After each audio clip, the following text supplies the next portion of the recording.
football, like football, like the Premier League. I think Arsenal's at the top of the table. Why do football? What are you talking about? Football? I don't know what that is. I don't know. I'm not familiar. The American football. I don't know. Don't they the MLS, right? Ibrahimovic, the LA Galaxy. Sure, that's the only football that I'm aware of. I've never watched, paid attention to, cared about, talked about foot. I don't know what American college football. I don't know what that is. The NFL. That's not the LA Galaxy. Those are different. Ibrahimovic and the NFL are different humans or different teams. I don't know what football is. But my weekend was pretty good. I had a couple iced coffees. I went down to the beach for a couple hours, hung out with some friends. I called my parents.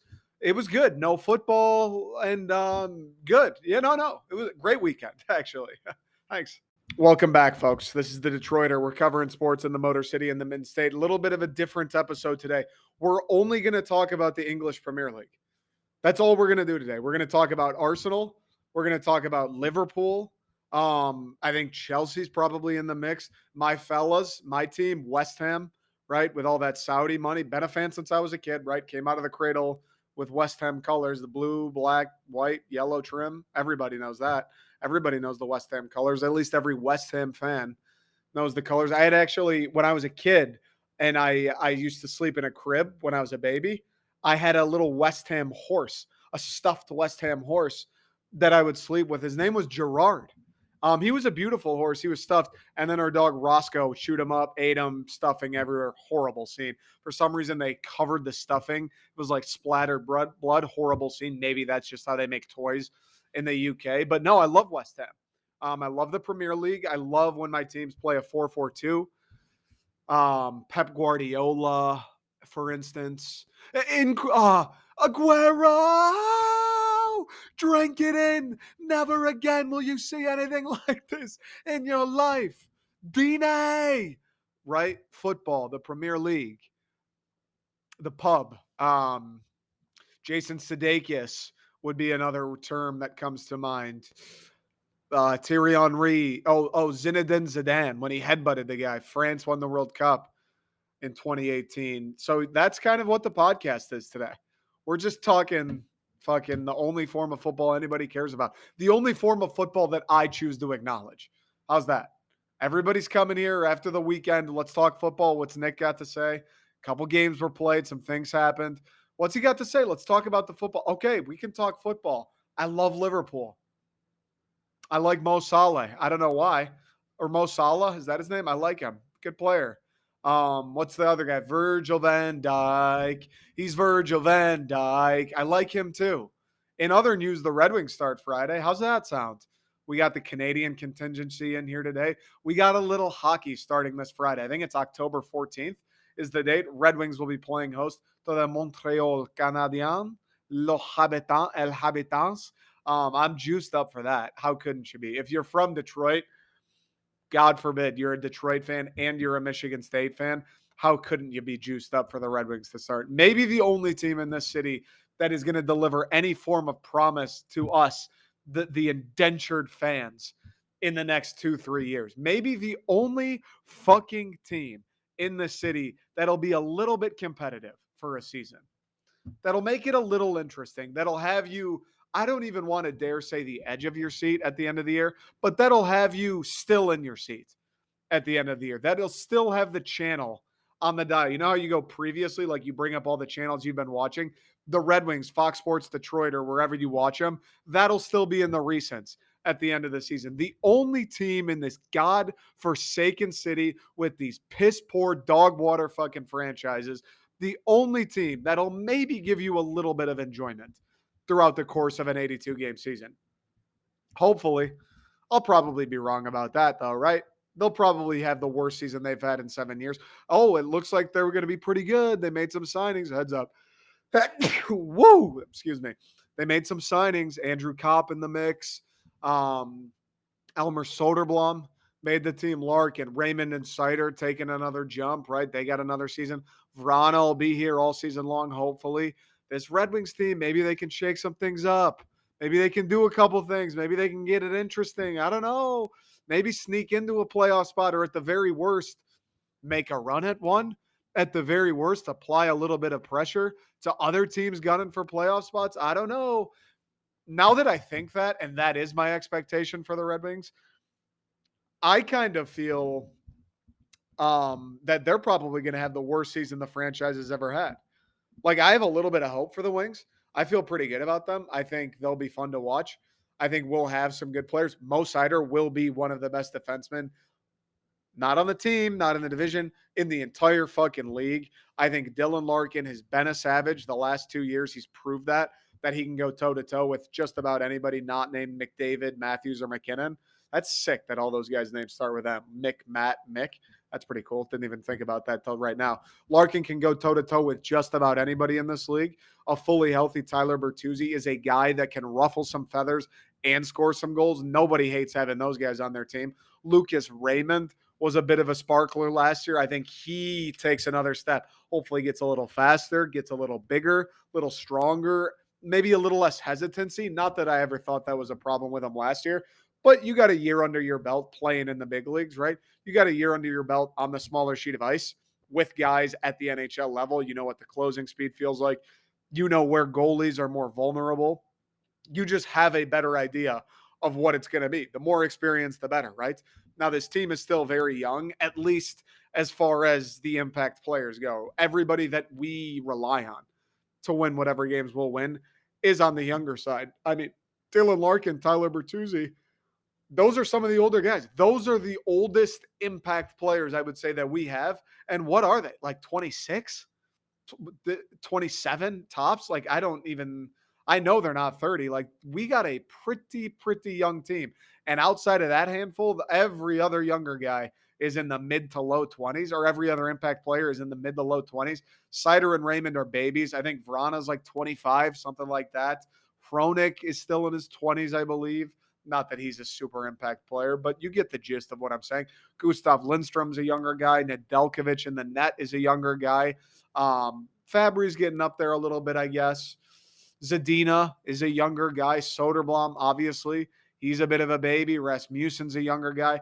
It's like everybody on this team, everybody that is going to be a guy if we were to make the playoffs or wherever this season can go, whatever the potential the Red Wings have this year, every guy that's going to really drive us to reaching that potential is on the younger side. So that's a little interesting. That makes it tougher, I would say. That relinquishes a bit of the expectation when you don't have a ton of veteran leadership, and you certainly don't have a ton of veteran leadership that's won big. Now, we've brought in a couple guys. Andrew Kopp's more of a veteran. David Perron is more of a veteran. Ben Sherratt is more of a veteran. We've brought in some guys, but one or two guys, I'm not sure how much of an impact they make exactly. And it's not like we're bringing in Sidney Crosby, right? David Perron, solid player, fits right in on the power play, knows where the goals are scored, knows how a power play is supposed to look, supposed to run. Valuable asset. He's going to improve this team. David Perron, not exactly a game breaker. No disrespect. He's going to be a good player. He will improve the team. Andrew Kopp, he'll be a fine second line center. Is he the ideal second line center? Probably not, but he's been around the league. He's used to the physicality. He knows what his responsibilities are. He's a good two-way player. He will get a little scrappy if he has to. He will speak up in the locker room. But again, another guy where, has he been in a ton of winning organizations? I think Winnipeg made the playoffs a couple times when he was there, but I don't remember any deep Winnipeg playoff runs. Do you? And again, Andrew Kopp. Is he Jonathan Huberdeau? Not quite. He's a fine player. Again, he's a guy that'll improve this team. He's a guy that'll not only improve them on the ice, but in the locker room. But is he a game breaker? I don't think so. And Ben Sherratt falls into that same exact category. A veteran, solid player, coming from Florida. Yeah, they were a pretty good team last year. The last few years, as a matter of fact, they've been pretty good. But again, I don't recall any deep, scathing Florida Panther playoff runs. Doesn't have like Stanley Cup pedigree, but he has a little bit of veteran leadership. He's been around more winning than anybody else on the Red Wings has been. That's the thing you got to remember too. All these young guys, Larkin, Bertuzzi, Raymond, Sider, obviously, but even the younger guys like Larkin, Bertuzzi, who have been here a while and are still younger guys / in their prime, those dudes haven't sniffed winning hockey. Those dudes have no fucking clue. The last time they were part of a winning team is when Dylan Larkin was at Michigan. The last time Tyler Bertuzzi was on a winning team was when he was at Guelph or Guelph, however the fuck you say, the Gulf Storm, the Guelph Storm, when he was with Fabry and was it Vrana, his other line mate? That's the last time those guys were in winning locker rooms. That's the last time those guys played for teams where every night they took the ice, they were thinking, we're going to win this game. That's the last time. And I hate to get to the Lions this early because I don't think any of us really want to hear about them or talk about them, even though we will. But Dan Campbell said that in Hard Knocks. Jonah Jackson at Ohio State. You guys, what was your mentality before every game? Jonah Jackson, yeah, we thought we were going to win every time we played. That's all these guys. Dylan Larkin, that Michigan team with Wierenski and God knows who else they had. Every time they took the ice, they were like, we're going to win tonight. Tyler Bertuzzi with Fabry Vrana, every time Guelph took the ice, they were thinking, yeah, we're going to win tonight. These guys haven't been a part of something like that for like 5, 6, 7 years. That's fucking wild to think about. So while the guys, Kopp, Perron, Sherratt, and Sundquist came in, like all these dudes, Ville Husso, aren't necessarily game-breaking, through-the-roof talents. And again, they aren't necessarily multiple Stanley Cup champions, back-to-back-to-back-to-back deep playoff runs, nothing like that. They do have more winning pedigree than anybody else on the team. They have been on a team that was good during at least a regular season. They know what it looks like. They know what it sounds like. They know how those teams practice. They know what it looks like on the road. You're getting dinners together. You're going and doing shit together. They know how the coaches and the team interact. They are aware. They are familiar with how winning organizations are run and what they feel like. Nobody in Detroit knows what that's like. Steve Yzerman is the only fucking guy. Steve Yzerman, Cronwall, Lidstrom, all the guys in the front office, all the dudes who don't play, who don't coach the team every day, they're the ones who know what that's like. They're not with the team every day. They're not on the road every single weekend. They're not the ones in the fucking game, passing the puck, shooting the puck, defending the puck, saving the puck. The only guys we have that know how to win don't have anything to do with the games that are actually played. So it's nice to get some people in there that are. I don't want to go too crazy or too off the rails with the Red Wings. It is hockey season. I don't give a fuck about football. Michigan State ripped my heart out. The Detroit Lions pissed on it, spit on it, and stomped on it all the same time. I'm done with the football season. I'm a sick bastard, so I'll probably tune in for a couple more Lions games. I'm a sick individual, so yeah, I'm going to watch the next couple state games, but I'm checked out. I'm not going into any of these like, oh, rah, rah, rah, let's win. Holy shit, I can't wait. That's over with. I'm not going into these like, all right, play out, Lena, let's got to win this game for this to happen. I'm out. If the Lions want me back, they're going to have to win, I would say, at least 2 in a row. Like, you got to get back to 1 under 500 for me to have any interest again. You got to get back within striking distance for me to clear my schedule on a Sunday and make sure I'm watching the Lions. Because from here on out, hey, dude, you want to go on a hike Sunday morning? Yeah, absolutely. Don't the Lions play? Who fucking cares? That's where I'm at with the Lions. They don't respect me. They don't want to even put out an effort against New England Sunday. Fuck them. I'm not going to do the same for them. Michigan State, love them to death. Love them to fucking death. They're horrible. They're unwatchable. They haven't played a good football game since week 2, and that was against the University of Akron, which it's a miracle that they even have a fucking football team. I'm out. Saturday morning, dude. Let's go get some beers down by the beach. Okay. Wait. Michigan State's playing though. And what am I supposed to do? Am I supposed to care? Fuck those guys. They're toast. They're terrible. The season's over. I'll be all in for the Michigan game. I will be glued to a television for a Michigan game. I will be obnoxious on the internet for an entire week before the Michigan game. Absolutely. Every other Michigan State game. Oh, we're playing Indiana this week? All right, I'm going to sleep in. Oh, we're playing Penn State this week? Okay, my friend's having a party. I fucking don't care. Oh, we're playing Wisconsin this week, and it's homecoming. All right, cool. My parents will be in town. We'll probably go walk around or something. I don't know. I am fucking done with these teams. I just can't keep doing it. I can't keep emotionally getting there. Now, if we're at a bar or if I'm at home and I'm not doing shit and State's playing, or the same goes and the Lions are on, yeah, I'll watch the Lions game. Yes, I'll root for State. Yes, I'll root for the Lions. Yes, I'll pay attention. Yes, I'll keep track of the scores. But we're right back to the 3-9 here. I'm not going to plan around. My weekend doesn't revolve around football anymore. I'm not getting emotionally high or emotionally low because a team that I know sucks ass lost again. I'm not getting my hopes up for a team and for a coaching staff who keeps giving me the same answers. We're right there. It's inches away. This team can be great. All we got to do is look back and execute. I'm done with all of that naive bullshit. If it's on, it's on. I'll watch. If it's not on, big whoop, I'll take a fucking nap. I'll do literally anything. I'll eat a bagel, dude. I'll go down to the store and buy an apple. I'll do anything. I'm not planning around the football anymore because it's not fair to me. Honestly, it's not fair to me. Now, with all of that said, I am not abandoning hope on the future. And by the future, I mean the next year, the following year, etc. This year is probably toast for the Lions. This year's definitely toast for Michigan State. This year, it's beat Michigan, and then nobody gives a fuck about any other game that'll be played this year. That's exactly what's going to happen at MSU. If you think the Woodshed's selling out again, it'll be, Michigan game's in Ann Arbor. So, yeah, if you think the Woodshed is selling out again in East Lansing, you're crazy. There's going to be empty seats from the start to the end every single game the rest of the way in East Lansing.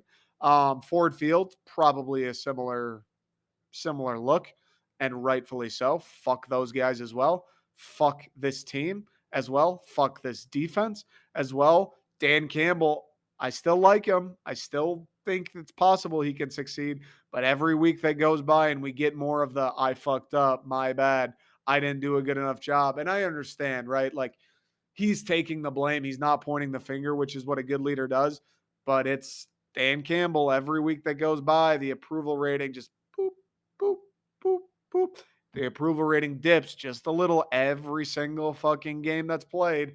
I'm just done dedicating myself to it. I'm done sitting there halfway through the second quarter and being unable to decide if I want to put my fucking fist through the television or if I want to lay on my floor for 6 hours, throw my phone in the toilet, and not talk to anybody for the rest of my life. I'm done having that conflict.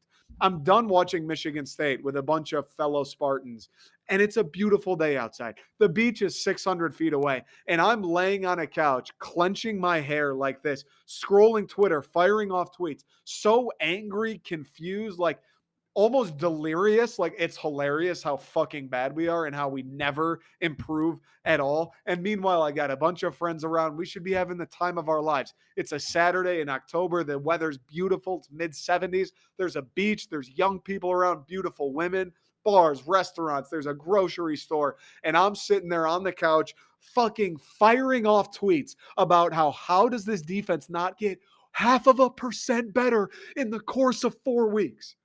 I'm done with it. We're going to take a quick break, okay? We'll dive into the Michigan State. I'm not going to talk about the game because I can't. We got fucking smoked by a way better team. That's what happened in the game. CJ Stroud roasted us. That's what happened in the game. We got no pressure on the quarterback again. That's what happened in the game. Our secondary, time and time and time and time and time and time and time and time and time and time again, have no clue who they're supposed to be covering. And I'm not mad at guys like Chuck Brantley. Chuck Brantley, he had the pick six, which is cool, but he had a couple tough plays, right? Marvin Harrison just being a 5-star recruit. Marvin Harrison Jr. being Marvin Harrison's kid. Marvin Harrison making a play. He had a couple tough plays one-on-one with an elite wide receiver. Good throw. Marvin Harrison makes a great catch, and scores a couple touchdowns on him. I have no beef with you, Chuck Brantley. Guy's flying around, hitting people, bringing the heat. Looks like he actually has a little bit of fucking pride with that Spartan on his helmet. I have beef with Angelo Gross, with Justin White, with Amir Speed, with all of these fucking guys. They're not getting beat one-on-one. They're not getting beat because the Ohio State receiver's too fast or too big. They're getting beat because somehow in week 6 of however many years they've been at MSU, they have no idea who it is they're supposed to be covering or where it is they're supposed to be covering. I can't stand that shit. So I'm not going to talk about it. That happened again. The offensive line got abused again. Peyton Thorne wasn't good again. The run game sucked again. Jaden Reed's great. Feel bad for that dude. Unbelievable player. Forfeited the NFL to come back for this shit. Sucks. He shouldn't have to go through that. Everything was the same. Nothing got better. The defense didn't get better. Nothing improved. We've inches. We're moving in fucking micrometers, nanometers. We're not even getting close to closing that inch. Makes me sick. So I'm not going to talk about it. We'll talk about the future. We'll talk about a little bit of a positive spin. Not even. It's not even a positive spin. It's just, I guess, taking the temperature of the fan base. And the Lions, the same shit. Got abused. Offense sucked. Run game wasn't good. Goff was bad. First time all year in his defense, but he was bad. Defense, horrible again. What else is new? Dan Campbell was bad again. Signed a kicker, didn't use him once for some reason. 6 different fourth downs, didn't get it. NFL record, unbelievable. Only the Lions. And yes, kind of similar to MSU. Just didn't improve really. Defense didn't really get better. Offense got much worse. Coaching didn't get better. Intensity didn't get better. The will to win didn't get better. Nothing really got better. It just got worse for the Lions in another must-win spot after that embarrassing loss to Seattle. Just got worse. So we know what happened there. There's nothing really to talk about. Everybody's fucking injured somehow. Don't care. Don't care. That was a pathetic game. The effort level was pathetic.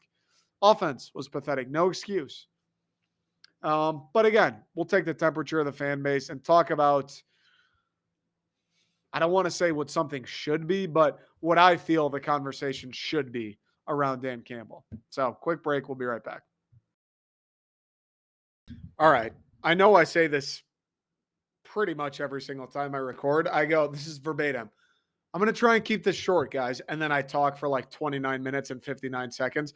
I know I do that pretty much every time I record, but I'm actually going to try and keep this short. Let me just lay it out where I'm at. I kind of alluded to it in the first half just now. Let me lay it out though. I just can't. It's just me, right? This podcast, it's just me. I come on here. It's like a stream of consciousness. I talk about MSU, talk about Michigan, I talk about the Lions. Unfortunately for me, the only team that does well out of those three is the one that I don't really care about. So that makes it challenging. And when the two teams that I do care about fail week after week after week, and not only do they fail week after week after week, but they fail in the exact same way, and then I don't have anybody to like riff off of on top of that. I don't have anybody to make a conversation with on top of that. It gets very difficult to keep doing the same shit over and over. You know what I mean? Like the reason I hate the Lions and I hate what Michigan State's doing is because they both love to practice insanity. Let's do the same shit every week, even though we know it doesn't work, and see if it works this time. Even though we know it fucking doesn't, but let's try it again, because that's how I feel. I feel like I'm going insane on here. I come on, we talk about MSU's defense. We talk about how they play 70 yards off everybody. We talk about Scotty Hazelton stinks, but oh, wait a second. Nobody knows what they're supposed to be doing. Wait a second. Angelo Gross, this is his third year, I believe, in the program, still doesn't know if it's a zone or a man. Justin White, I know this is at least his second year in the program. Even when he has a deep half of the field, his responsibility is, hey, Justin, hair looks cool. You're fast. You look cool. Great. You had that sweet sack, or not even a sack, but you hit Cade McNamara last year, forced the bad throw. Great. Justin, your responsibility on this play is don't let anybody behind you. You're playing safety. That half of the field, the deep half of that half, or the deep portion, whatever, of that half of the field is your zone. Don't let anybody go behind you. And the play starts, and his first motion is to run in 5 steps. Next thing you know, the receiver's behind him, and it's a 60-yard touchdown. I feel like I'm going insane when I come on week 3, week 4, week 5, and now week 6. And I'm talking about how the secondary, nobody knows what they're doing. I talk about how the front 4, nobody gets a pass rush. Jacoby Windman was going to win the fucking Heisman. Jacoby Windman, Brandon Jordan, he made him a millionaire. What a transfer get. Haven't heard his name since the Akron game. The run game stinks. The offensive line couldn't push around a geriatric in a fucking wheelchair. Peyton Thorne is average to bad at best. The wide receivers are the only thing on this fucking team that has any business being on the field with half of the teams we've played. Mel Tucker has not made changes, and fair enough, I suppose. He doesn't want to throw coaches under the bus during the regular season. Like Dan Campbell, I can appreciate that as a leader. I can appreciate him not going, Scotty Hazelton sucks. Go ask him. I can appreciate him saying Peyton Thorne hasn't been good. Go ask him. I can appreciate that as a leader. He's willing to a little bit fall on the sword. I can appreciate that, but he has not made changes. The answers we get from him are we're really close to being good. All we need to do is execute. We'll look at the film and clean some things up. Our best football is ahead of us, even though that next game always happens to be the fucking worst. I can't come on week after week after week after week after week after week after week after week and talk about those same things to myself, to this camera, to you guys. But it's just me in this room right now. It's me in the air conditioning unit and the ring light. And I'm talking about the same shit I've been talking about for a month. For a month. You know what it is. You know what I'm going to say. If you've watched the game, here's the funny thing. If you've watched the game, if you watched Michigan State, Ohio State this weekend, you know exactly what I'm going to say. You know what happened. You know exactly what's going on. You know why we lost. Same fucking reasons we lost. You know how we looked. Same way we always fucking look. And the funny thing is, if you didn't watch that game, you still know how we lost. You still know how that game went, because all I have to say is it went exactly like every single other game we've played this season outside of the first two. It went like every single game we've played against a real opponent this year. They've all been the same. Nobody plays defense. Cannot run the ball. Peyton Thorne, maybe he makes a couple throws, but for the most part, isn't very good. And we get smoked. There it is. Oh, Bryce Behringer's good, though. He can punt the ball. There it is. That's exactly how the game went. What am I going to do? Break down how Angelo Gross in week 6 for the 5 trillionth fucking time blows a coverage? What am I going to talk about? Jaden Mangham gets hurt. I will elaborate on Mangham, actually. Jaden Mangham gets hurt. Justin White comes in and has no clue what a cover 2 is. What am I going to talk about? The offensive line got fucking bullied by, get this, the offensive line was getting bullied at the end of the game in the fourth quarter. They were getting bullied by Ohio State's backups. Our starting offensive line was getting bullied, abused, thrown around by Ohio State's backups. Trey Mosley was great. Keon Coleman didn't get the ball thrown to him a ton, was fine. Jaden Reed was good. Tyler Hunt dropped the pass. Why is he playing? Who knows? Jay Johnson wasn't very good again. The offense, the play calling was inconsistent at best. Called runs when he shouldn't have. Way too committed to something that clearly fails all the fucking time, especially against a team like Ohio State. Clearly not going to work, the run game. Just runs it on first and second down anyways. I don't know what there is to say. It's the same thing I've been saying every single week. Every single week since the fucking Akron game. It's the same thing. I'm not going to spend 30 minutes going over it again. I just can't. The one thing about the game, let me talk about Jaden Mangham. Couple things, dude. Football is fucked up.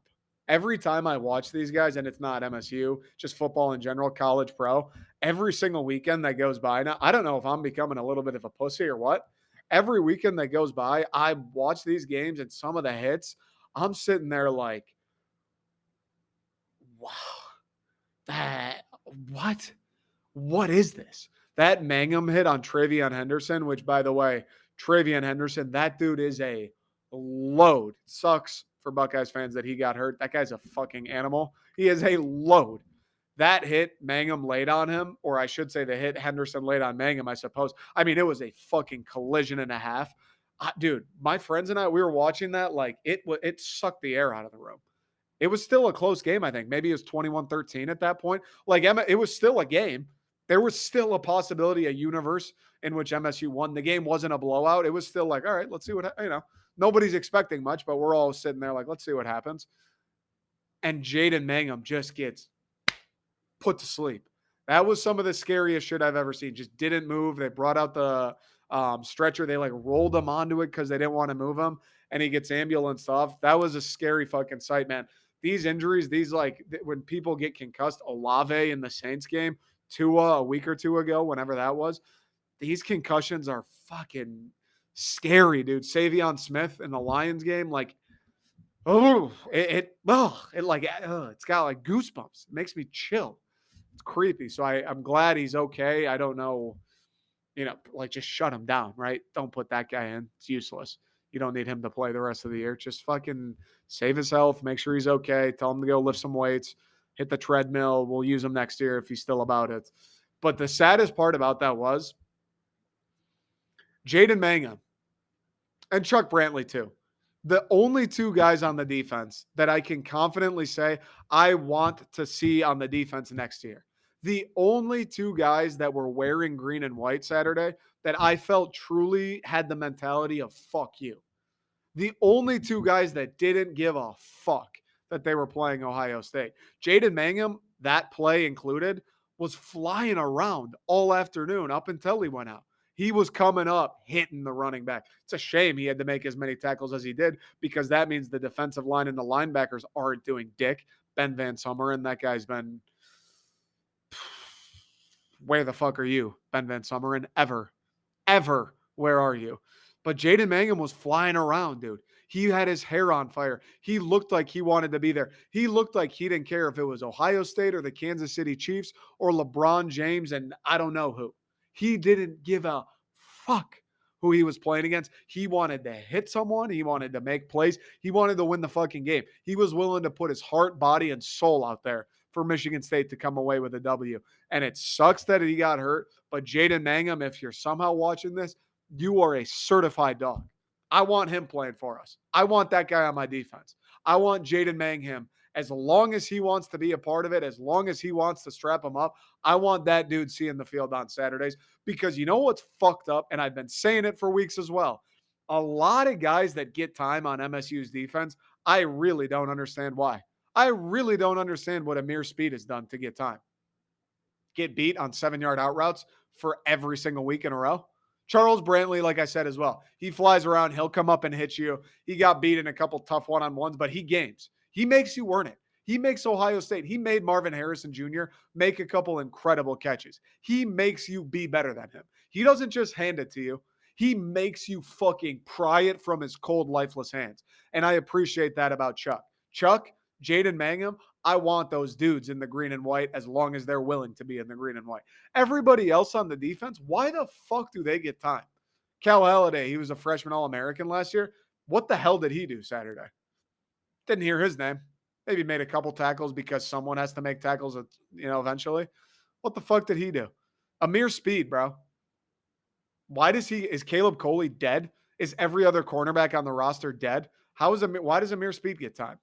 How did he deserve time? How does he earn that time? Anybody on the defensive line, why do they deserve time? Alex Van Sumeren, 4-star, highest ranked recruit in our class last year. How come he doesn't see the field?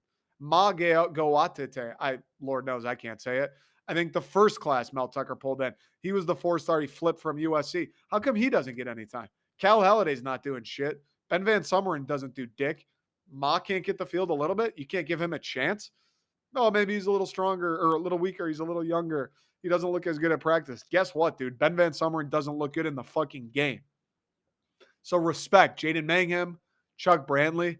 Hey, those guys can play in the green and white. All these other dudes, what have they done to earn fucking playing time, Mel? I don't understand that, especially at this point in the season. What are we doing? Running a charity operation? I said it coming into the game, too, with Peyton Thorne at the QB spot. What do you know? He wasn't very good once again. Fucking shocker, dude. Shocker. Peyton Thorne, not great. Shocker. What did he do to earn time? He just happens to be older. He had a good season last year. Is that what he did this year to earn the time? He played well when Kenneth Walker was in the backfield. Like, I don't get it. I don't understand. I know, yes, give him some time. You gave him 5 games. Now it's been 6. The fuck do any of these guys do to earn their reps? Outside of the wide receiver position, I think our running backs actually are good too. Collins, Broussard, Berger, although Collins should get more carries. I think they're all good players. At some point, it just comes down to what can the offensive line do for them. But offensive line, what dictates those guys getting reps? Tight end, why the fuck is Tyler Hunt getting reps? Just doesn't make sense. Doesn't really make sense. I noticed two guys on the defense because we have to, it is about the defense, right? That is the thing, the talking point with Michigan State, especially the pass defense. But it happens on the offense too. Noticed two guys on the defense all day Saturday that I was like, oh, okay. Oh, they're playing hard. Jaden Mangham, Charles Brantley. Don't understand how anybody else touches the field. Or at least don't understand how they touch the field after 5 weeks of being completely inadequate. It's wild. Angelo Gross gets time. Angelo Gross, this is his third year in your program, Mel Tucker. He doesn't know if it's a man or a fucking zone. And oh, by the way, that guy just scored because Angelo Gross is looking at the sideline hoping somebody tells him. I don't know. Just something to think about. Just something to think about. The one thing I do want to say about this, I made the video on it today, the TikTok. This season sucks. It is absolutely okay to be mad. I'm angry. I am not happy. I just went on a rant at the beginning of the episode talking about how, yeah, I'm probably not going to watch every state game from here on out. Yeah, I'm probably going to spend my Saturday doing other shit. It just is what it is. That said, and if you're a U of M fan or Ohio State fan or whoever fan, absolutely roast us. Understandable. Now is the time. If you hate Michigan State, if you hate Mel Tucker, if you hate our fan base, whatever, now is your time to get the jokes in. Absolutely. You've earned that. I mean, you haven't earned shit, but we gave you the opportunity to do so.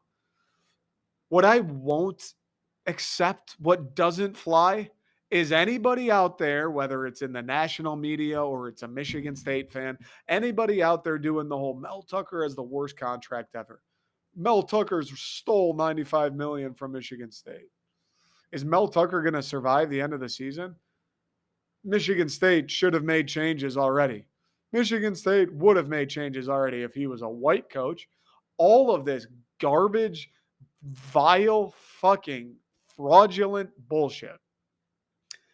If you truly believe in your heart of hearts, you could pass it on a polygraph that Mel Tucker at 95 million is the worst contract in football and he should be fired or should be on the hot seat, or Michigan State fans should regret the decision that their powers that be made.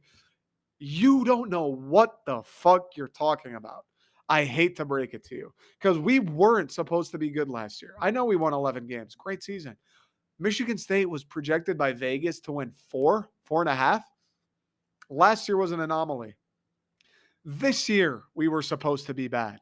This year, not as bad, but like 6, 7, maybe 8 wins. This year was never supposed to be the run to the Big Ten championship. This year is the year where Coach D'Antonio's worst of the worst have to pull the most weight. This was never supposed to be Mel Tucker's shining moment. This year, 2023, year 2, technically year 3, but barely, of Mel Tucker, was never the year where it's like, this is when he gets it right at Michigan State. It is sad. It is pathetic. It is embarrassing that he's getting blown out by Minnesota, Washington, Ohio State, getting beat by Maryland. Yes. But let's not act like we paid Mel Tucker $95 million to win everything in year 3, year 2. Let's not act like that's the case. We paid Mel Tucker $95 million because he is an elite recruiter, elite marketer. He will go get players not from Michigan, Indiana, Ohio, Wisconsin, Texas, Louisiana, Florida, California, Georgia, and then he'll go to Michigan, Ohio, wherever else. He will get players from all across the country. He will bring a level of talent here that has been unprecedented at this university. And we were well aware, a lot of the reason Mel Tucker got that 95 mil is we were well aware of how bare the cupboards were. We're well aware of what D'Antonio left us with. D'Antonio left us with Bowling Green's fucking roster. Mel Tucker, as great as he is in the transfer portal, as great as a recruiter as he is, you can't flip that talent disparity overnight. And you know what the sad part is? Next year for Michigan State, I think it will be better. I mean, it has to be better. I think it will be better, though. I think there will be more talent. I think some of these freshmen will start to play more. Next year, though, for Michigan State, it'll get a little bit better, but it still won't be the year. 2024 is the year that we paid Mel Tucker $95 million. 2025 is why we paid him $95 million. When 3 or 4 cycles of Mel Tucker being able to recruit in person and on campus renders whatever talent that it does. And now those guys are the sophomores, juniors, seniors. Those guys are the all 22. Those guys are the ones that are carrying the brunt of the weight for Michigan State. And those are the guys we rely on to win 9, 10, 11 games, to beat Michigan, to beat Ohio State. When it's those guys, that's when we can judge Mel Tucker for the $95 million contract. That's when we can do it. You can't do it when he's working with Bowling Green, wearing green. Can't do it then.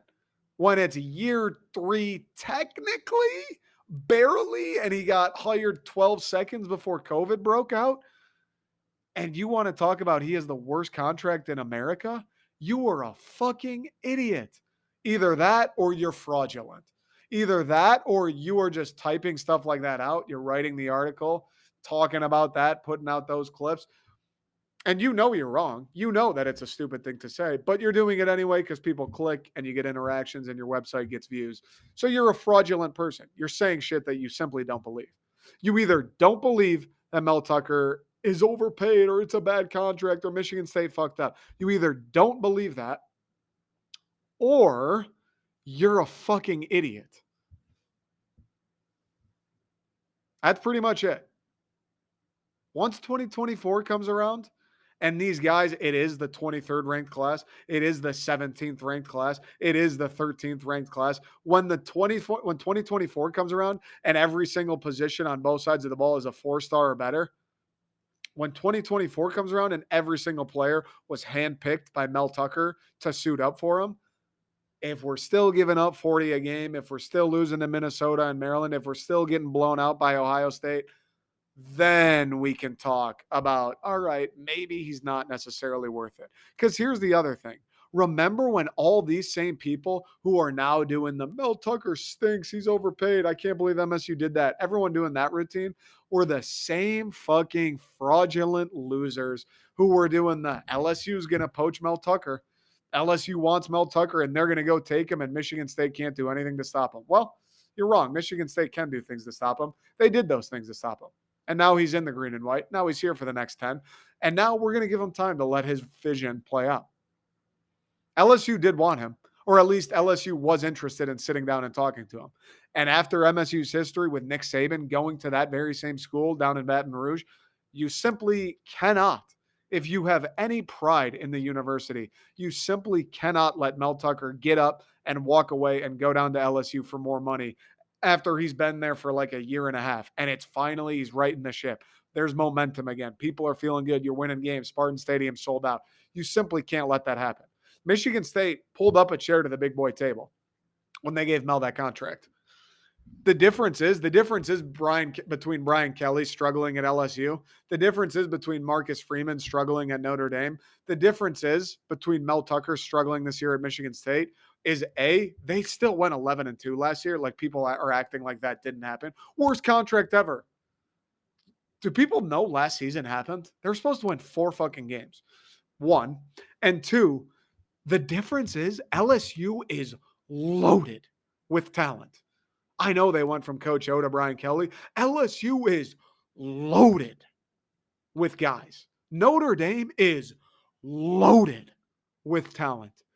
Those two schools never went through the end of the Mark D'Antonio era where they're pulling in the 46th ranked class, the 39th ranked class, the 42nd ranked class. Those aren't the guys that Brian Kelly and Marcus Freeman are working with.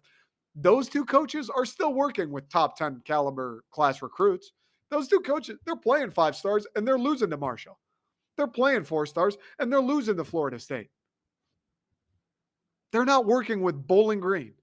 So that's the difference. And again, if you can't understand that, you're an idiot. And if you choose not to understand that, you're fraudulent. So if you're an MSU fan or otherwise, and you're jumping ship on Mel, please pump the brakes. Please use your head. Please understand where this program was when he took over. Think back to the day Mel Tucker was hired. It was the low of the fucking low. Everybody was saying, listen, if you think things are going to change next year or the year after or even the year after that, you better fucking relax. It is going to take a little bit of time to figure this thing out for him. So you know what? Let's give him time. Go do something else on your Saturdays this fall. Watch other games. Go out to the fucking pumpkin patch. Hang out with your kids, your wife, your friends, whatever it is you like to do. Relax, ignore it, fucking cruise control through this season. And we'll see what Mel Tucker has moving forward. Because I'll tell you what, I'd be very surprised if some of these guys we're holding responsible, like a Scotty Hazelton, like potentially a Chris Kapilovich, like, I don't know, whoever the fuck the secondaries coach is. What's his name? Went to Florida State for a bit. He was with Antonio. I can't remember his name off the top of my head. I would be surprised if some changes aren't made at the end of the year. Mel Tucker is not Mark D'Antonio. So pump the brakes, take a deep breath. Look, the season sucks. It's okay to be mad about this year. It's okay to be frustrated. Let's relax with we got to get rid of Coach Tucker. It's the worst contract ever. Let's use our heads. Quick break. Have a similar conversation with the fucking Lions, I guess. All right. Let's do the same fucking thing with the Lions. They lost. Embarrassing Patriots. Bailey Zappi, third string. We're pathetic. Defense sucks. Offense sucks. Goff was bad. Dan Campbell seems like he might actually just be an idiot. I miss anything? Everybody got hurt.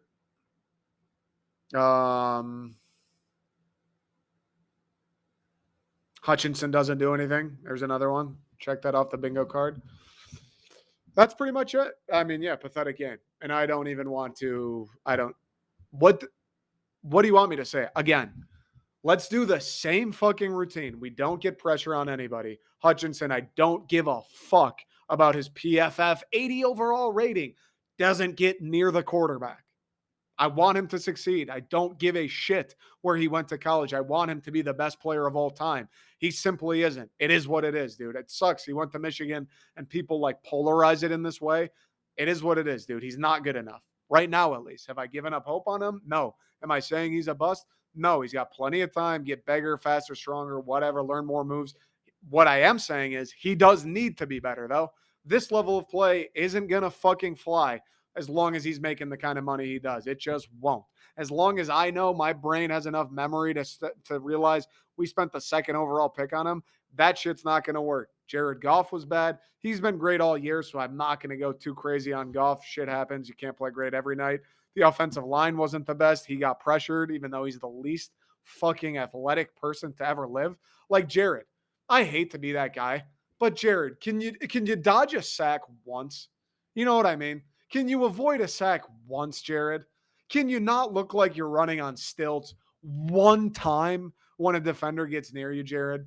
Like, can you not look like your feet are strapped to fucking 16 wheelers anytime you try and take off, Jared? Just one time. And I know you're not a running guy. I know the dual threat isn't in the Jared Goff fucking repertoire. I know when you buy your Madden Ultimate Team card, it doesn't have the burner trait or whatever it is. I get it, Jared. But can you look like you call yourself a pro athlete here and there?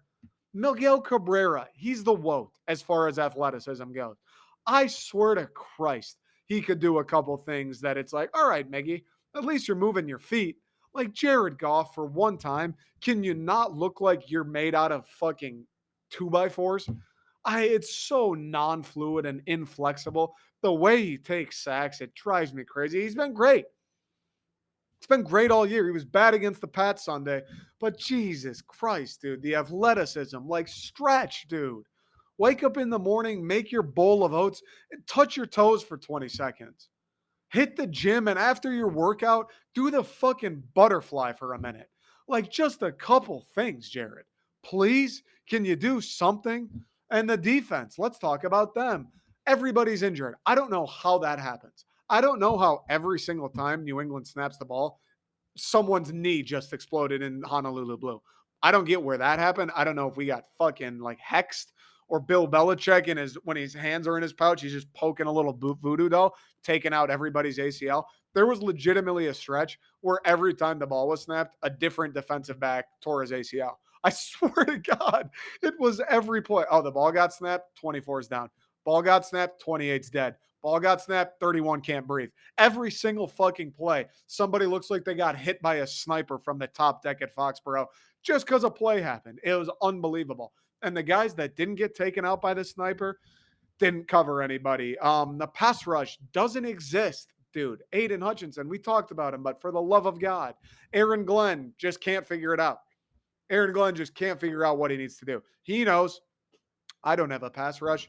He knows my secondary sucks. And hey, I get it, Aaron. It's tough to call defense when that's kind of what you're working with, but you got to do something, buddy. You got to get creative with me. Send the house, get after Bailey Zappi, make him make some sick throws. Because the saddest part is, like Geno Smith last week actually looked good. Geno Smith took off and ran a couple times where you're like, fuck.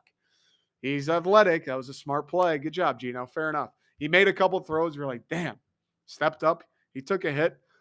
It's a good throw. He made some plays where you're like, all right, Geno Smith, I know it's because we suck. I'm aware that I'm having this thought of Geno Smith actually is not so bad. I'm aware it's because he's playing the Lions and we're the fucking worst again for the 70th year in a row. I understand that aspect of it, but he still did some things. Bailey Zappi Sunday is still making throws where I'm like, this dude sucks. He's just overthrowing guys, throwing into coverage, underthrowing guys, just doing where it's like, wait, they have points? Whoa, whoa. They scored 29 with this guy? He was doing things that you're watching the game going, their quarterback's not very good. Had 29 points, though. That is fucked, Aaron Glenn. That's not good enough. That's not good enough. You have to do something. I get it. You're working with scraps. Something. Your job is to do something. Don't give me the insanity bullshit again. I've said it 1,000 times now. You do the same thing over and over again. And for whatever reason, Aaron, why do you expect it to change? Why? Letting quarterbacks sit there all day and rushing four hasn't worked once all season. Why the fuck is that supposed to work against Bill Belichick, of all people? Why, Aaron? Okay, your secondary can't cover. Okay, your front four can't get pressure. All right, you know what? Let's send both linebackers or all three, whatever it is. And let's tell the secondary, hey guys, I know you fucking blow, but all you got to do is cover this dude for like 2 seconds and someone's going to put their helmet in Bailey Zappi's jaw. That's it. You don't need to cover him for 6. You don't need to follow him all over the field. You don't need to sit in the zone. Cover this dude for actually 2 seconds, and it's either going to be a dog water throw or he's going to take a sack. Try it, Aaron. Go down swinging. The death by nails or whatever the fucking expression is doesn't work. Going, hey, our secondary stinks. So let's put all of the pressure on them, rush our 4 guys who don't know what it means to get to the quarterback, and see if magically they all turn into Darrelle Revis. Let's see if that happens. Hey, Aaron, just a hint, buddy. It's not going to happen. So quit trying. We have a new kicker on the team after an absolute embarrassing performance last week in Seattle. He doesn't get to trot out there once. And Dan, that's my bad, man. Campbell goes for it on 4th down 6 times. 6 times. Doesn't get it once. NFL record, the only kind of record the Detroit Lions set. 4th and 9. I think it was the second time he went for it on 4th. Made no sense, bro. You signed a kicker. I get it. It's a long field goal, 51 yards. NFL kickers need to make that. Plain and simple. You signed him for a reason. See what he's got. If he misses it, now you know. See ya, pal. Move on down the road. 4th and 9. We're going to go for 4th down. You're reaching, Dan. You're trying too hard, Dan. Don't get ahead of yourself. I don't mind the 4th down going for it when it's 4th and 1, 4th and 2, 4th and 3. I can live with that. 4th and 9, Dan, fucking kick it. See what the kicker's got. I understand it's a long field goal. He's on the goddamn team for a reason. If he is what you hope he is, he's going to have to kick those field goals eventually anyway. And if he isn't what you hope he is, then let's find out right now as opposed to down the road. 4th and 9, horrible. And beyond all of that, the worst part is forget the fact that the X's and O's suck. Forget the fact that Dan Campbell cannot get it right as far as managing a game goes. It looked like guys were out there just going through the motions. Craig Reynolds, he played hard. I'll give Craig Reynolds that. He ran the ball hard whenever he got it. He looked like he wanted to be there. Every single other person on the team looked like they were going through the motions. Had no fire, had no guts, didn't have any of what we have had the first 4 weeks. Like, despite some tough losses and despite how angry we all might be at different things, at least those first 4 games, we were in it till the end. We were fighting. Guys looked like they wanted it. We were busting ass. Halfway through the second quarter yesterday, it was like, what the fuck, dude? Does anybody know there's a game going on? Do we care? Does anybody care? I mean, it was fucking pathetic. And I don't know if guys are starting to kind of get tired of the let's go, man. This is us message from a guy who doesn't know how to use a timeout. I don't know if they just felt defeated in general. Like, I don't know where that feeling stems from, but you could feel it through the television. Like, there was no life in the fucking team. It was horrible. Horrible. And that's all I got to say on it. I don't want to talk about the game anymore. Moving forward, I want to say something similar to what I said with Mel Tucker. Now, let me make this clear. I feel much better about Mel Tucker and the future of the Michigan State football program than I do about Dan Campbell and the future of the Lions.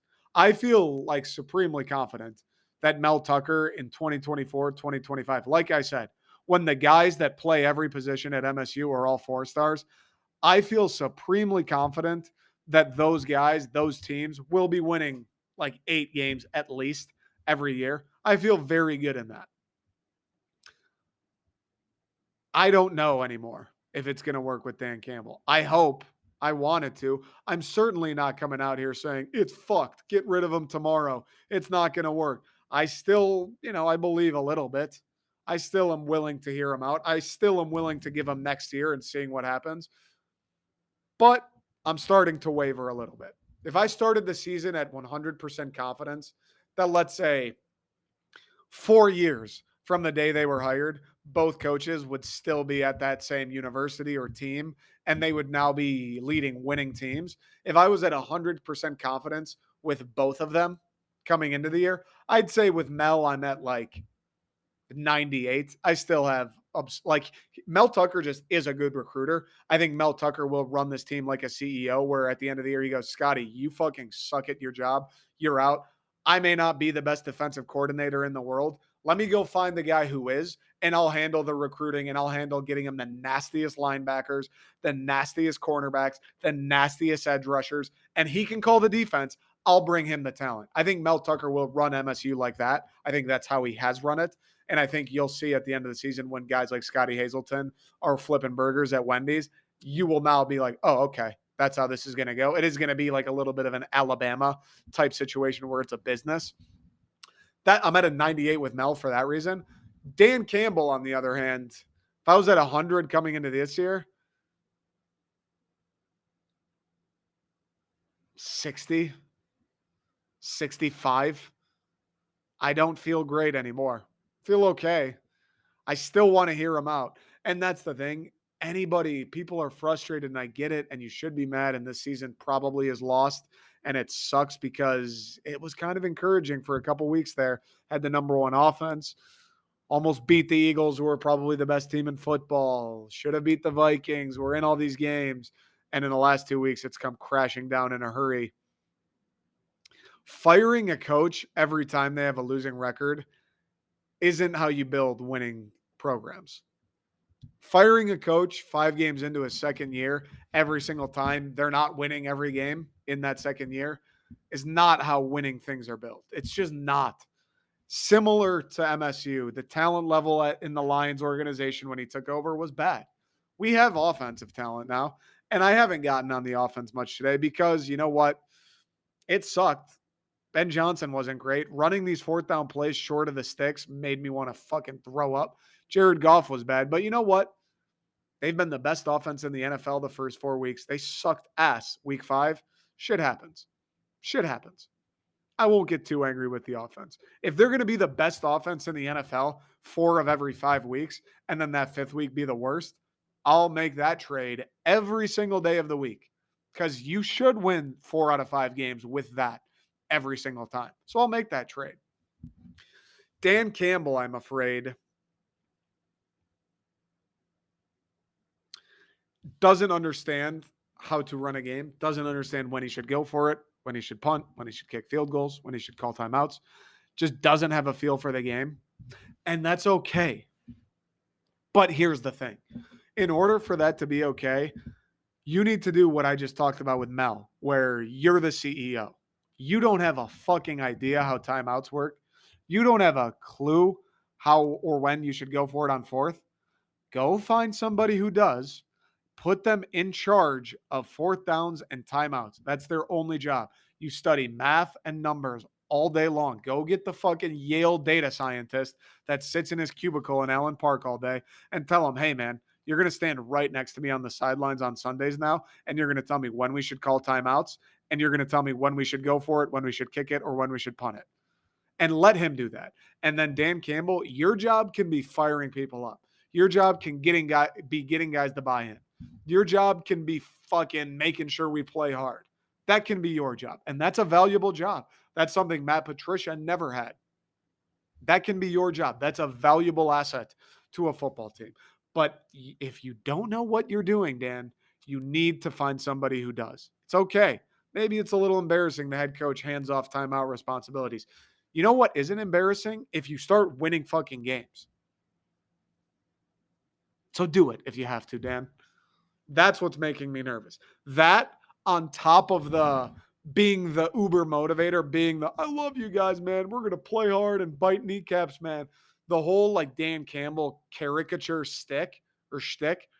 It's cool. I like Dan. He seems like a good guy. He seems like someone players would like to play for.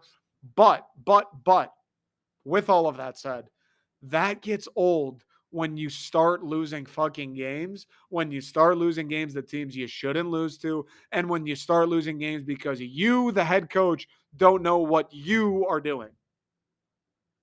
You have to figure it out.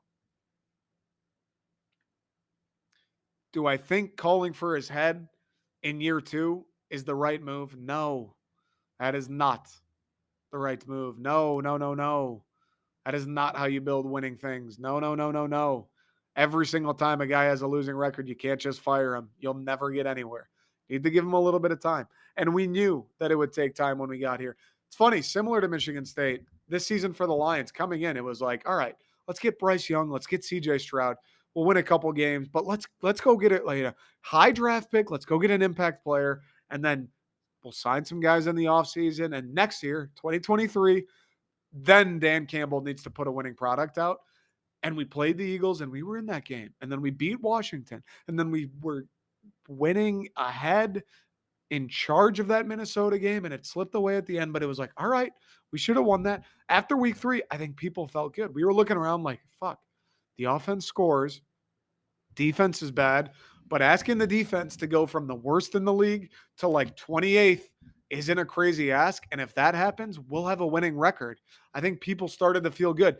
People are coming at me like, dude, you said we were making the playoffs. I don't think I ever said that. What I did say was after that Minnesota game, this team is capable of competing for a playoff spot. They should have beaten Minnesota. Minnesota is very much so competing for a playoff spot right now. They're 4-1. I believed after that game, we're in a similar situation. I believe we had the talent level. If the defense can just get from the worst to really fucking bad, we'd be 3-1 before the Pats game Sunday. We'd be vying for a playoff spot. We'd be keeping it interesting. We'd be hanging around. 8-9 wins is what I said. I was like, all right, why can't this team win 8-9 games the way they looked? And people got their expectations up, and it was like somewhere along the way it became this team should win, win it all. This team should make the playoffs. And the Seattle game was pathetic and horrible and a gut wrencher. And then this Pats game was brutal. And now it's like, are we going to win any more games? Like now it's like the expectation. We started out here, we got up to here, and now we're down here. It's like the expectation is even lower than it was when the season started. It's inexcusable, the game we lost to Seattle, the game we lost to Minnesota, and what just happened against the Pats Sunday. That shit should not happen. But I don't want people to lose sight of the fact that, again, much like Michigan State, this wasn't supposed to be the year that Dan Campbell and the Lions make the playoffs. People, everyone, national media, Detroit media, fans, were talking about, what about Bryce Young? People were like, yeah, we'll win like 5 games and get a pretty good draft pick. And then now we might still win 5 games. We're bad. Everyone's like, Dan Campbell, get him out of here. Please relax. That's not going to do anything. Firing him and starting over again isn't going to help anything. Give him a little bit of time. Give him a little bit of time.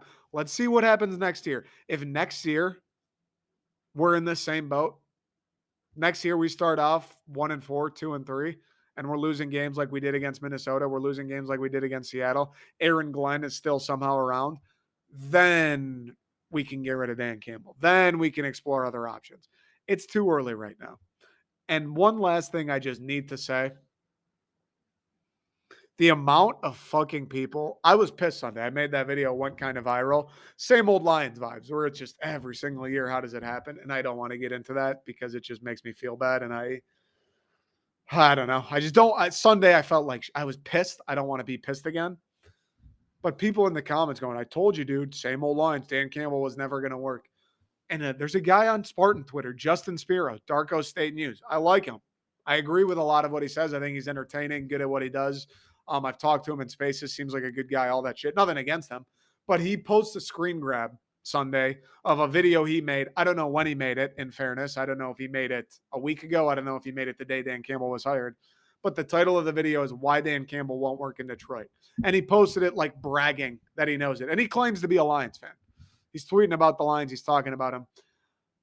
Why the fuck are you seemingly happy that, oh, I told you Dan Campbell wouldn't work? What? You're just out? Again, if he made that video after the Minnesota game, okay, maybe. If he made that video a year ago, 2 years ago, why are you like pushing the agenda that the head coach who just started isn't going to work? Why do you want that to be true? Why are you puffing your chest? I told you we would stink. It's the same shit with the same old Lions fans. I told you, same old Lions. This is what we do. Why are you happy that you're a fucking loser? Why are you happy that you have a defeatist attitude? Why are you puffing your chest and waving your flag going, I know my favorite team that I fucking lie about rooting for, they're bad again. I told you so. Ha, I'm the smartest. Why are you doing that? I'll never get it.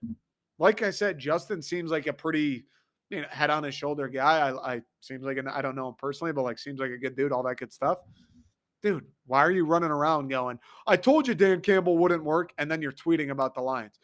And he was defending himself going, wait, I can't say the Lions are bad. I can't criticize the organization.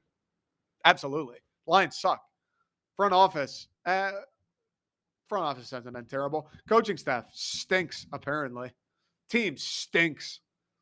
Lions stink. Horrible franchise. All of that, yes. You can criticize away. Hutchinson stinks. Criticize away.